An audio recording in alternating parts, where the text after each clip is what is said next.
বারে বারে ফেল করে। আজকেও তাদের প্রার্থীর জামানত জব্দ হয়েছে, তারা যে প্রয়োজনীয় ভোট সেটা তারা পায়নি।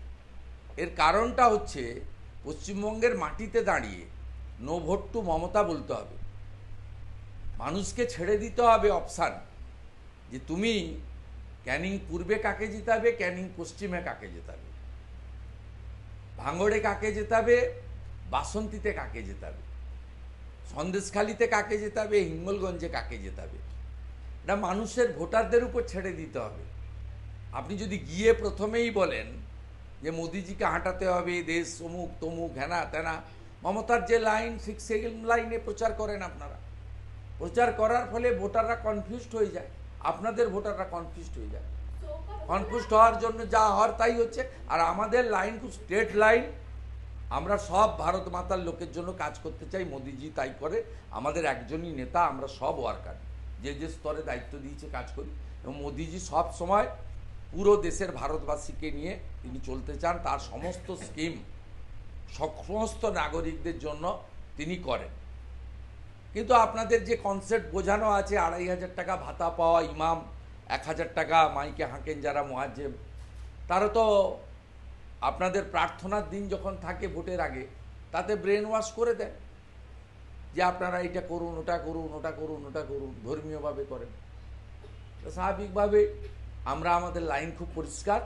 আমি শুধু একটা কথাই বলবো, ইলেকশন কমিশন তার দায়িত্ব পালন করুন, তার জন্য জনমত তৈরি করা, চাপ সৃষ্টি করা।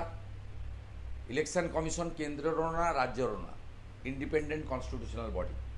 ইলেকশন কমিশন তার ডিউটি আগে পালন করেনি, এবারে যদি পালন করেন তার জন্য জনমত তৈরি করা, আন্দোলন গড়ে তোলা, সমস্ত রকমভাবে যারা টিভিতে বিশ্লেষকের ভূমিকা নিচ্ছেন, অনেক কথা বলেন আপনারা, আমি সবটা দেখি না, পরে কেটে কেটে যে পোস্ট করেন আপনারা সেগুলোতে পাই, মানে দেখার চেষ্টা করি ট্রাভেল করার সময়। তা আপনারা ইলেকশন কমিশনকে গিয়ে বলুন না। অনেক তো পলিটিক্যাল বিশ্লেষককে আমি দেখি, আমি নাম করছি না কাউকে, তিনি পার্সোনাল হার্ট হতে পারেন, তা তো অনেক বড় বড় কথা বলেন, অনেক দলিল দস্তাবেজ দেখান। তা উনারাও কেন save democracy in West Bengal আপনারা কেন বলেন না? আমরা তো মাননীয় মনোজ আগরওয়াল সিও হওয়ার পরে আমরা গিয়ে তো বলে এসেছি, বিজেপি দল বেঁধে গিয়ে বলে এসেছি আমরা ফেভার চাই না, আমরা ফেয়ার ইলেকশন চাই। এবং আমি আবারও বলি, যতগুলো বাই ইলেকশন হয়েছে সেই বাই ইলেকশানে এই কালীগঞ্জে প্রথমবার ইলেকশন কমিশন কিছুটা চেষ্টা করেছে নির্বাচনটাকে ঠিকঠাক করার। সেটার যদি নাম্বার আপনি দেন আমি বলবো 100-র মধ্যে 30।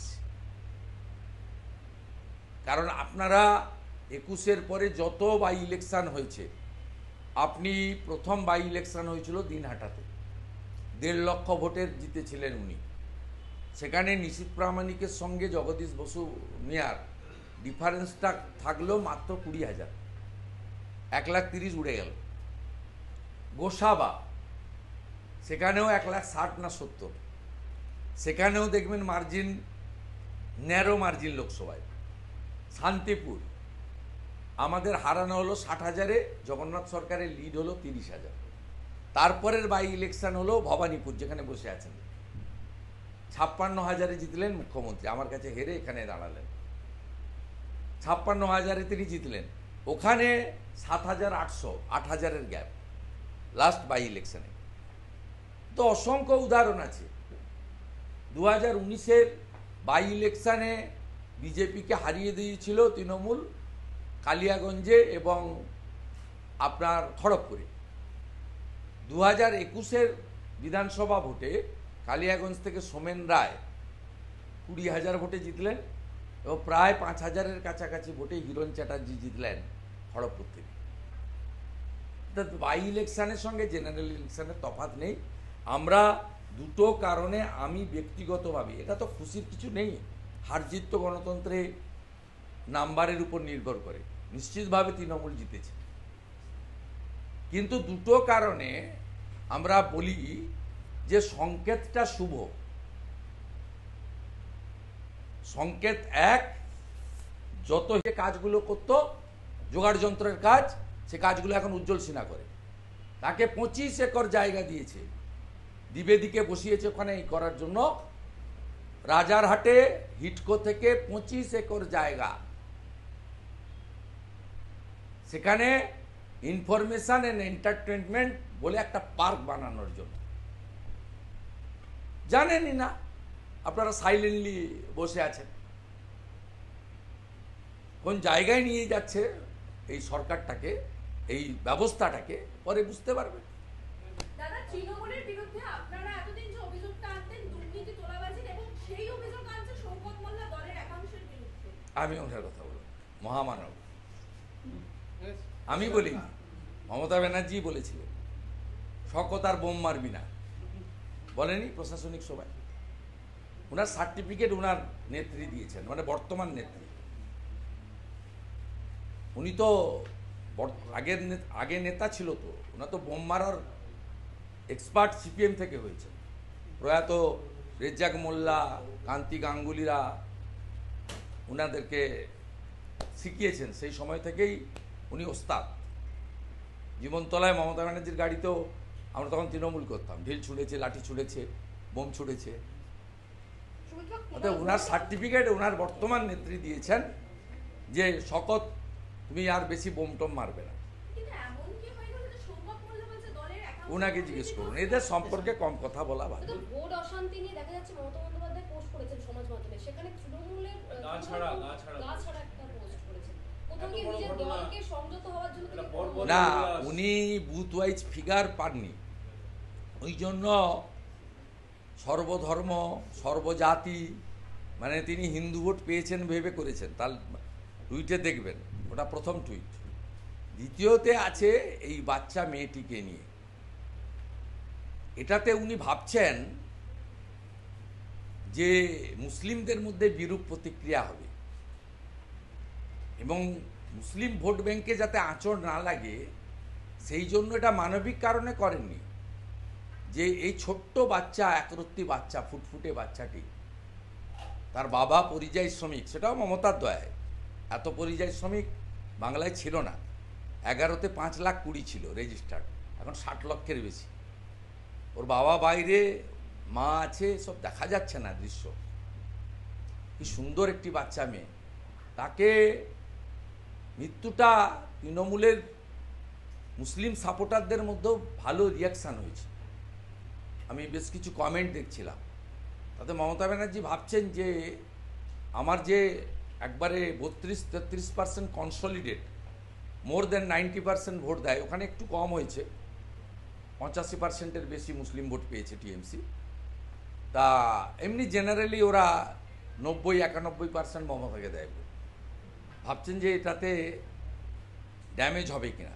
এই চেষ্টা আগেও হয়েছে। আনিস খানের ক্ষেত্রে তিনি ফিরাদ হাকিমকে পাঠিয়েছিলেন, যখন ওনার আজকে সাধারণ সম্পাদক হয়েছিল না কাসেম সিদ্দিকী, তিনি যখন ওখানে আন্দোলন করছিলেন, তখন ফিরাদ হাকিমকে পাঠিয়েছিলেন, উনি ঘাড় ধাক্কা খেয়েছিলেন, তখন একটু ভয় পেয়ে গেছিল পঞ্চায়েত ভোটের আগে।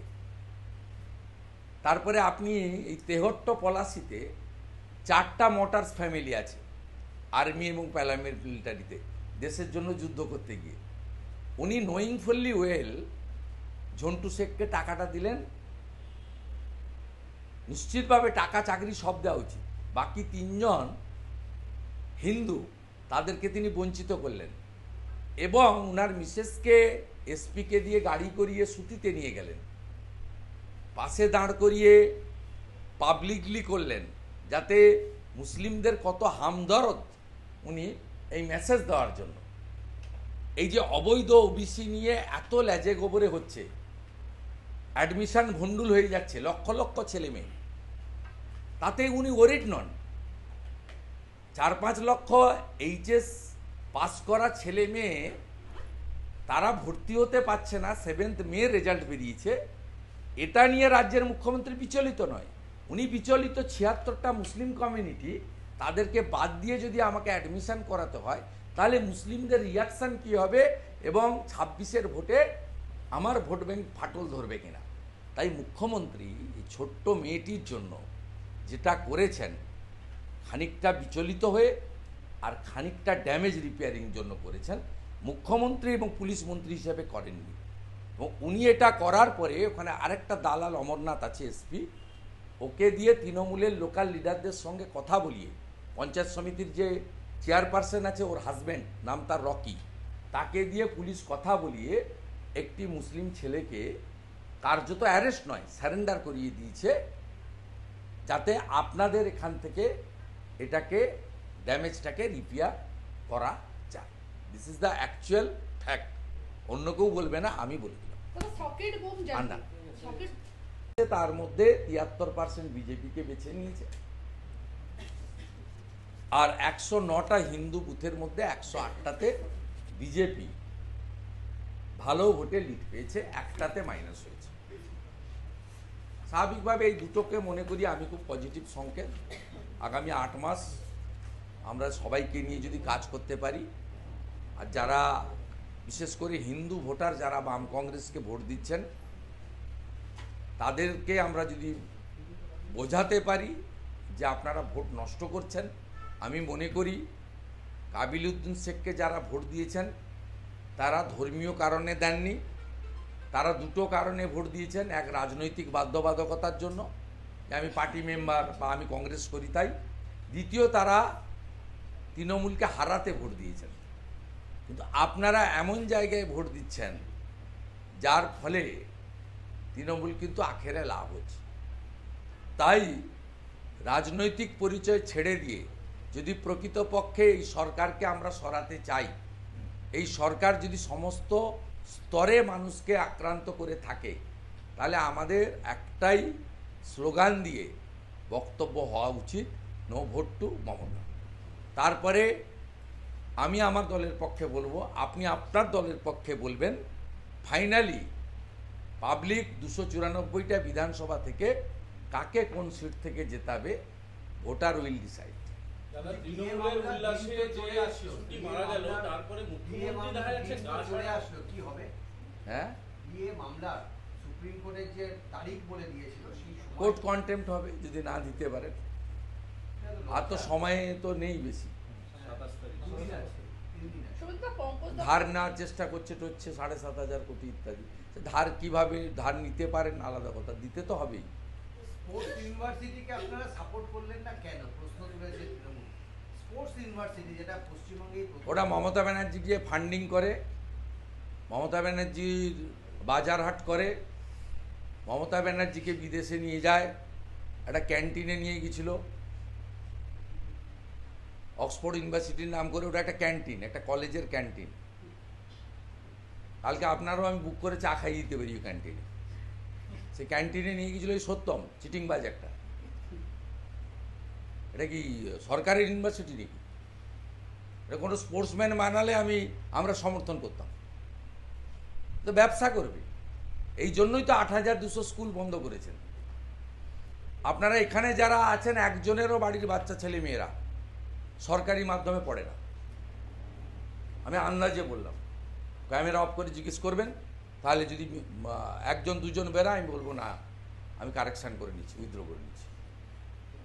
দাদা, এই তো অবস্থা। এটা এত খারাপ অবস্থা অন্য রাজ্যে নেই। অন্য রাজ্যে সরকারি শিক্ষা ব্যবস্থা বেসরকারি শিক্ষা ব্যবস্থার প্রতিযোগিতা আছে। দিল্লিতে আছে, উত্তরপ্রদেশে আছে, মহারাষ্ট্রে আছে, উড়িষ্যাতে আছে।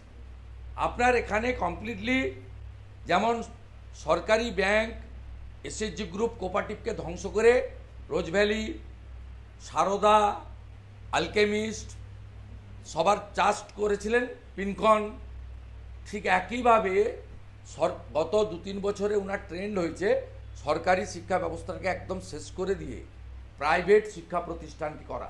এই ভবানীপুরেই মিরাজ শাহ বলে একজন লোক আছে, ওনার খুব ঘনিষ্ঠ, তাকে ভবানীপুর ইউনিভার্সিটির বিল গত সেশনে দিয়েছে। প্রত্যেকটা সেশনে 2-3টে করে এই ধরনের বিল আসে। মূলত ওনার যারা ঘনিষ্ঠ, সত্যম রায়চৌধুরী, হর্ষ নেওয়াটিয়া, আপনার মিরাজ শাহ, এই ধরনের একটা র্যাকেট কাজ করছে, যে র্যাকেটের লোকরা মমতা বন্দ্যোপাধ্যায়, আপনারা নিজেরা জানেন, ইনফো এন্টারটেনমেন্ট বলে 25 একর জায়গায় হিটকোর উজ্জ্বল সিনহাকে দিয়ে দিয়েছে উইদাউট টেন্ডার। আপনারা তো জানেন না, খবরও রাখেন না। আমি বলছি, আগে শোভন চ্যাটার্জি মমতা ব্যানার্জির যে কাজগুলো করতো, জোগাড় যন্ত্রের কাজ, সে কাজগুলো এখন উজ্জ্বল সিনহা করে। তাকে 25 একর জায়গা দিয়েছে, দ্বিবেদীকে বসিয়েছে ওখানে এই করার জন্য। রাজারহাটে হিটকো থেকে 25 একর জায়গা, সেখানে ইনফরমেশন এন্ড এন্টারটেনমেন্ট বলে একটা পার্ক বানানোর জন্য। জানেনই না, আপনারা সাইলেন্টলি বসে আছেন। কোন জায়গায় নিয়ে যাচ্ছে এই সরকারটাকে, এই ব্যবস্থাটাকে, পরে বুঝতে পারবেন। দাদা, তৃণমূলের বিরুদ্ধে আপনারা এতদিন যে অভিযোগটা আনতেন দুর্নীতি তোলাবাজির, এবং সেই অভিযোগ আনছে শওকত মোল্লা দলের একাংশের বিরুদ্ধে। আমি ওনার কথা বলব, মহামানব। আমি বলি, মমতা ব্যানার্জি বলেছিলেন শওকত আর বোম মারবি না, বলেনি প্রশাসনিক সভায়? ওনার সার্টিফিকেট ওনার নেত্রী দিয়েছেন, মানে বর্তমান নেত্রী। উনি তো আগে নেতা ছিল, তো ওনার তো বোম মারার এক্সপার্ট সিপিএম থেকে হয়েছে। প্রয়াত রেজ্জাক মোল্লা, কান্তি গাঙ্গুলিরা ওনাদেরকে শিখিয়েছেন, সেই সময় থেকেই উনি ওস্তাদ। জীবনতলায় মমতা ব্যানার্জির গাড়িতেও নির্বাচনের যেভাবে বোমা বিস্ফোরণ, একটা বাচ্চা মেয়ে মারা গেল, মানে পশ্চিমবঙ্গের নির্বাচন মানেই রক্ত ঝরবে। যারা করেছে সবাই জানেন তো, গণনার আগেই এই ধরনের হত্যালীলায় বেপরোয়া, এবং এদের প্রোটেক্টর হচ্ছে মমতা ব্যানার্জি। ঠিক 2021 সালে 2রা মে গণনা সমাপ্ত হওয়ার আগেই বিকালের উঠিয়ে দিয়েছিল যে মমতা ব্যানার্জি জিতে গেছে। তারপরে আমার এলাকা তো একই জিনিস সৃষ্টি করেছিল। এটা বেপরোয়া গোষ্ঠী, এবং এদের সব কিছুতেই ছাড় আছে, কারণ এরা তৃণমূল কংগ্রেসের একটা সলিড ভোট ব্যাংক, এবং এই কারণে পুলিশও প্রোটেকশন দেয়। আর সর্বোপরি বড় ছাতা তো আছে, আমব্রেল্লা, মুখ্যমন্ত্রী আছে। দাদা, মুখ্যমন্ত্রী বলছেন যে কালপ্রিটদের ইমিডিয়েট ধরতে হবে। একটাকে ধরেছে গট আপ করে, তৃণমূলের লোকরা তুলে দিয়েছে। পুলিশ মন্ত্রীর কি দায় নেওয়া উচিত? পুলিশ মন্ত্রীর কি এই ঘটনায় দায় নেওয়া না, কেন দায় নিতে যাবে? উনি তো দায় চাপিয়ে দেন অন্য লোকের উপরে। কোনো খারাপ জিনিসের দায় ভার তো উনি নেন না, কখনো নেন না। টিএমসি যে এতগুলো ভোট পেল এবং এত ভোটে জিতলো, কি বলবেন? প্রথম কথা হচ্ছে উপনির্বাচন। আপনি যতগুলো উপনির্বাচন হয়েছে, কি কায়দায় ভোট হয়, সবাই আপনারা জানেন। আর পশ্চিমবঙ্গে কমপ্লিটলি মুসলিমরা তারা কনসলিডেট ওয়েতে ভোট দিচ্ছেন। হিন্দুদের কনসলিডেশন শুরু হয়েছে, গ্র্যাজুয়ালি ইমপ্রুভিং, কিন্তু জিততে গেলে বা তৃণমূলকে হারাতে গেলে যে কনসলিডেশন দরকার, সে জায়গায় এখনো যায়নি। 2024 সালে লাস্ট লোকসভা নির্বাচন যদি দেখেন, তাহলে হিন্দু কনসলিডেশন 54% হয়েছিল। আর আজকের উপনির্বাচন যদি দেখেন, এখানে ওরা 1 লাখ ভোটে জিতত। ইলেকশন কমিশন অনেকগুলো মেজার নেওয়ার জন্য এটা আটকে গেছে 50-এর নিচে। ওর বাবা জিতেছিল 47-এ, ও জিতেছে 49-এ। তৃণমূল বলছে তা আমি আপনাকে বলি, আসতে দেন। এখানে দলের থেকেও মুসলিমরা মুসলিম ক্যান্ডিডেটদেরকে ভোট দিচ্ছে বেশি করে। সাগরদিঘিতে তৃণমূল হেরে গেছিল শুধু হিন্দু প্রার্থী দিয়েছিল বলে। মমতা ব্যানার্জির আত্মীয় দেবাশিস ব্যানার্জিকে দাঁড় করিয়েছিল বলে বাইরন বিশ্বাসকে ভোট দিয়েছিল। ঠিক একই কারণে বহরমপুরের ভোটারদের একটা বড় অংশের প্রিয়জন অধীর চৌধুরীকে তারা ভোট দেয়নি, যিনি বাংলা বলতে পারেন না, যার ক্রীড়াক্ষেত্রে পরিচিতির বাইরে কোনো পরিচিতি ছিল না, তাকে ইউসুফ পাঠানকে ভোট দিয়েছে মুসলিমরা, যেহেতু তিনি মুসলমান। অতএব স্বাভাবিকভাবে এখানে মুসলিম ক্যান্ডিডেটকে, এই কালীগঞ্জেই আপনি দেখতেন, যদি তৃণমূল হিন্দু প্রার্থী দিত তাহলে হয়তো কাবিল উদ্দিন শেখ জিতে যেত। এই যে কমপ্লিট ধর্মীয় ভাবে ভোট দেওয়া, এটা হিন্দুদের থেকেও মুসলমানদের মধ্যে পশ্চিমবাংলায় বেশি করে হচ্ছে। 19-এ একটু শুরু হয়েছিল, 21-এ আরও বেড়েছে, তারপরের প্রত্যেকটা ভোটে এর প্রতিফলন ঘটেছে এবং সেই একই প্রতিফলন আপনি আজকে এখানে দেখতে পেয়েছেন। আমি যেটা আপনাকে বলি, বিজেপি তো 42%-এর মধ্যে ঘোরাঘুরি করেছে। আমি যাই, সুকান্তবাবু যান, শ্রমিক ভট্টাচার্য যান, আমরা তো এর বাইরে ওই এলাকায় বিজেপি প্রায় নিষিদ্ধ ছিল।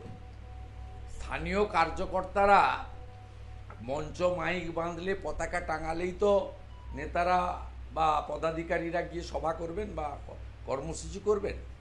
কমপ্লিটলি 58% জায়গায় কোনো পোস্টারিং, ওয়ালিং, ডোর ক্যাম্পেনিং বা কোনো স্তরে যারা প্রচারে যায় তারা নিষিদ্ধ ছিল, বিজেপি কমপ্লিট নিষিদ্ধ ছিল। আমরা ঘোরাফেরা যা করেছি 42%-এর মধ্যে করেছি। এবং আমি আপনাকে একটা উদাহরণ দিচ্ছি, আমি তো আগে থেকেও বলেছি যে এই হিন্দু কনসলিডেশনটা খুব মানে এর যে এটাকে তো সামগ্রিক বলা যাবে না, সবসময় আমাদের মতো করে বলবো সেটা তো নয়, কিন্তু যে সিগন্যালটা কালীগঞ্জে উঠে এসেছে, it's a very good signal. এইটা যদি 26-এ পশ্চিমবাংলার বিশেষ করে 220 সিটে, যেখানে আপনার হিন্দুরা চাইলে এই ধরনের জোট বেঁধে তাদের মনোনীত প্রার্থীকে জিতিয়ে দিতে পারেন, মুসলিমরা ফ্যাক্টর হবে না। 220 অ্যাবাভ মুসলিম ভোট আছে 102টা সিটে, 30% অ্যান্ড অ্যাবাভ। তার মধ্যে বেশ কটা বিজেপিও জিতেছে। 30%-এর উপরেও বেশ কিছু সিট আছে যেখানে লাস্ট 21-এ বিজেপিও জিতেছে, সংখ্যাটা কম হলেও। কিন্তু যেখানে আপনি কিছু করতে পারবেন না সেটা হচ্ছে 74। বাকি 220 সিটে আপনার কিন্তু এই যে সিগন্যালটা আজকে হিন্দুরা দিয়েছেন, ওরা ভোট দিতে কম গেছেন, তার মধ্যে 3টে কারণ আছে। আমরা সেটা আগেই জানতাম। এক হচ্ছে উপনির্বাচন, উৎসাহ নেই। আমাদের 8-10 হাজার পরিযায়ী শ্রমিক হিন্দু বলেছে আমরা যাব না, জেনারেল ইলেকশানে যাব। এটাতে তো সরকার পরিবর্তন হবে না, আর আমরা যাওয়ার পরেও মার্জিন হয়তো কমবে, আপনারা জিততে পারবেন না। যাদের আগে থেকে চিকিৎসা বা বেড়ানোর জন্য বুক ছিল, পালপাড়া বলে একটা জায়গা আছে, তারা সবাই আপনার চলে গেছে। দ্বিতীয়ত, আপনার বৃষ্টির জন্য আমাদের প্রচুর ভোটার ভোট দিতে যাননি। আমাদের সব বুথে অত সাউন্ড ওয়ার্কারও নেই। স্বাভাবিকভাবে তাদের যে প্রত্যেকটা বুথ থেকে বের করে নিয়ে যাওয়া হয়, সে কাজে কোনো কোনো বুথে হয়েছে, আবার কোনো কোনো বুথে হয়নি। ওখানে আপনার total Hindu voter approx 1,10,000। Hindu vote pole হয়েছে 66%। টোটাল হিন্দু ভোট পোল হয়েছে 72,600। বিজেপি ভোট পেয়েছে ওই ব্যালট নিয়ে 52,710। পার্সেন্টেজ হচ্ছে 72.60, মানে অ্যাপ্রক্স 73% ধরে নিতে পারেন। এবং যে 109টা বুথ হিন্দু ডোমিনেট, তার তালিকা আপনাকে এখানে আমি দিতে পারি। সেই তালিকাতে আপনি দেখুন, একটা booth number 12 Palashi 2, total voter 592, poll হয়েছে 351, আমরা পেয়েছি 132। মানে এইটা আপনি ধরতে পারেন যে একমাত্র তৃণমূল একটা বুথে লিড পেয়েছে, বাকি 108টা বুথে আমরা বিজেপি লিড পেয়েছি। Out of 309, 109 booth completely dominated by Hindu. সেই 109টা বুথের মধ্যে বুথ নাম্বার 12, ওখানে আমরা কম পেয়েছি, 132টা ভোট পেয়েছি, পোল ভোট 351, টোটাল ভোট 592। বাকি 108টা বুথে দেখুন, আমি লাস্ট বুথ বলছি 309 ফরিদপুর, টোটাল ভোট 680, ভোট পড়েছে 481, BJP 314। 308 Faridpur, total vote 1052, vote পড়েছে 755, বিজেপি 484। আপনি এই রকম করে যদি আরও দেখেন